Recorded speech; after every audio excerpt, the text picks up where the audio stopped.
Vamos trazer o Roberto aqui mais vezes para divulgar, é a nossa forma de ajudar aqui. Deixa eu mostrar aqui. Primeiro, deixa eu ver aqui tá bom. Deu para ver aqui? Tá dando legal? Tá. Vamos já primeiro falar, se eu quiser comprar, onde que eu compro, né? É importante, né, Roberto? Onde eu compro esse livro? Então, tem a instituição que eu leciono, que é o Instituto Brasileiro de Terapias e Psicanálise, que é o site www.ibtpsicanalise.com.br. Nesse link é possível fazer a aquisição do livro. Bom, repete devagar para a Paloma dar uma escrevinhada. Vai. www.ibt I de igreja, B de bola.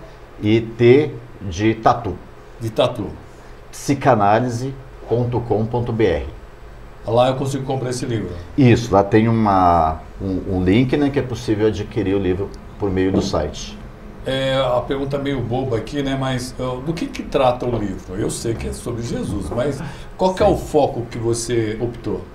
Bom, como eu havia falado, é um personagem extremamente complexo, que a gente tem fontes sobre ele que nos vêm pela religião, né? E nós temos correntes também de pensamento que se estruturaram desde o século XIX, que é a chamada primeira busca pelo Jesus histórico, que foi um questionamento sobre quem seria de fato a figura histórica de Jesus de Nazaré. Então, são autores como Albert Schweitzer, temos aqui no Brasil pesquisadores como André Chevitarese, Bart Ehrman, John Dominic Crossan, que são pensadores que fazem esse questionamento sobre até que ponto nós encontramos a figura histórica de Jesus de Nazaré nos evangelhos. O que das narrativas dos evangelhos é possível encontrar pela arqueologia e pela historiografia. Então, a partir desse conhecimento da historiografia, que hoje em dia a gente tem um conhecimento mais amplo sobre o contexto histórico-cultural que Jesus nasceu, que é o contexto do judaísmo do século I, que está ali vivendo a dominação do Império Romano. Então a gente tem ali no século I várias correntes de movimentos sociais que buscam a libertação de Israel dessa dominação romana. Porque no judaísmo, se a gente fazer aí uma reflexão sobre o período de Jesus, Jesus e seus seguidores seguem ali uma tradição antiquíssima do judaísmo, da tradição judaica. E na tradição judaica a gente tem principalmente a tradição da terra prometida, que seria uma terra prometida do Deus Yahvé ao povo de Israel, né? E a aliança divina que se estabelece com personagens como Adão, Abraão, Moisés, o rei Davi. Então todas essas tradições judaicas estão presentes ali no contexto de Jesus, em que Israel tem essa crença de que a terra prometida é a posse do povo judeu e ao mesmo tempo vive sob a dominação romana. Então o contexto todo que Jesus vive seria ali um contexto de libertação dessa dominação romana para o estabelecimento do que Jesus chamou de o reino de Deus. O Valdir Pinto, abraço aos meus amigos Robertos. Valdir Pinto nos acompanhando. Qual tem uma pergunta aí para o nosso convidado, Roberto? Ô, Roger, uma coisa me intriga muito. Qual que é o poder dos evangelhos, né? Se a gente sabe que eles foram extraídos de outros compilados históricos, né, por uma determinação de um Papa que não conviveu com Jesus Cristo histórico, né? Que autoridade que a gente pode atribuir a esses personagens que falaram assim, esse é bom, esse não é bom, esse é bom, não é bom. E até os apócrifos, né? Até os apócrifos. Como é que a gente distingue o bom do não bom? Sim. Essa pergunta do Roberto é uma pergunta muito importante e crucial. Por quê? Na verdade, os únicos documentos mais próximos ali do período em que Jesus teria vivido são os evangelhos. Porém, contrariamente ao que a tradição nos diz, que os evangelhos foram escritos por apóstolos, né? Marcos, Mateus, Lucas e João, né? E na verdade sabemos que não foram escritos por testemunhas oculares, porque a historiografia e a arqueologia demonstra que esses evangelhos foram escritos cerca de 50, 70 ou até mesmo quase um século após a morte de Jesus. Então esses autores, que nós não sabemos quem foram, né, são autores anônimos, esses autores não conviveram nem com Jesus e nem com testemunhas oculares de Jesus. Foram produzidos num período mais tardio, em que o movimento de Jesus, sem Jesus, né, o movimento de Jesus pós-morte de Jesus, estava começando a se estruturar num caminho de se tornar uma religião à parte do judaísmo, porque Jesus de Nazaré, ele é um judeu de nascimento e morte. E isso, nos evangelhos, a gente encontra essas memórias quando ele diz: eu fui enviado à casa de Israel, aos filhos de Israel, vim para resgatar as ovelhas perdidas da casa de Israel, eu não vim para negar a lei e os profetas, mas se afirmaram. Então, esses ditos são memórias de que Jesus ele tinha uma identidade judaica, ele não teve a intenção de criar uma nova religião. Não é? Então, complementando na questão dos evangelhos, os evangelhos eles são importantíssimos como os primeiros documentos que tratam do personagem Jesus de Nazaré, só que é preciso filtrar o que são informações ali que possam remeter a esse possível Jesus de Nazaré e o que são informações que foram inseridas com objetivos doutrinários, de legitimar uma narrativa teológica em contrapartida ao que se referia ali ao Jesus histórico. Rita de Cássia de Souza Ferreira, é isso, Ferreira? Boa noite, sou Rita, colega de trabalho do Roger. Desejo-lhe muito sucesso. Parabéns aos que procuram diminuir as desigualdades sociais. Excelente programa. Também a Samira Ahmed Ali. Ótima explicação, bacana, né? Ótimo. O pessoal aqui. A audiência aqui é muito qualificada. Olha, sinceramente, é muito qualificada, que o pessoal gosta, é inteligente demais. E, olha, eu gostei muito. Aliás, eu sempre fico pensando, né? Dizem que o mais antigo evangelho é o de Marcos. Acho que é o Marcos que é o mais antigo. Mas durou 40, 50, 100 anos. Para uma pessoa manter um discurso durante 100 anos depois de sua morte, ele deveria ter feito um impacto muito grande no momento que era conturbado. E segundo o que dizem outros historiadores, era um momento que havia muitos profetas naquele momento e o Jesus histórico ele se destacou, não é isso? Sim, no período ali de Jesus, esse movimento de libertação de Israel da dominação romana, existiram diversos movimentos messiânicos, proféticos, candidatos a Messias, tal como Jesus. Flávio Josefo, grande historiador judeu, ele cita pelo menos uns 15. O próprio João Batista, que foi o mestre de Jesus, era um candidato messiânico. Sim, era um messiânico. Né?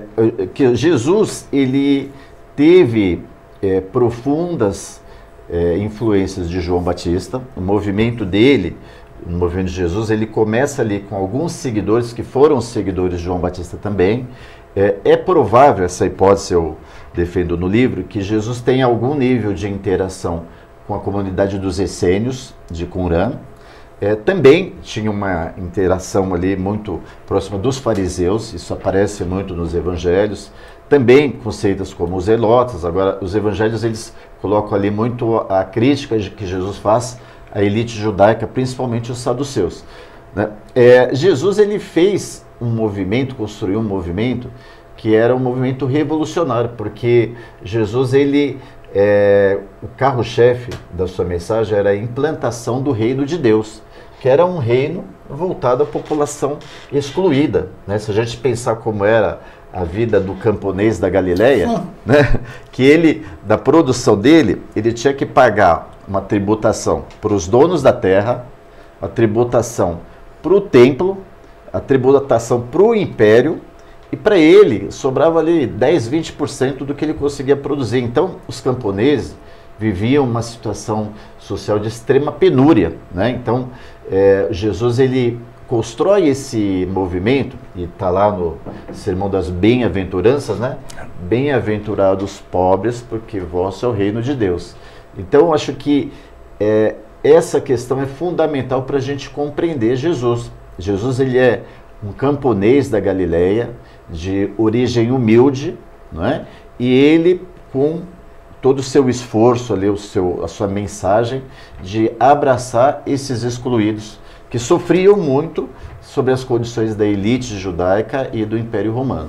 Do alto da sua cátedra, do seu conhecimento e tal, Jesus era um ser divino? Então, ou isso não tem a menor importância historicamente falando? Sim. Essa é uma questão crucial, porque quando a gente faz uma análise sobre Jesus do ponto de vista histórico, sociológico, arqueológico e mesmo psicanalítico, é importante diferenciar o que é o Cristo da fé e o que é o Jesus histórico.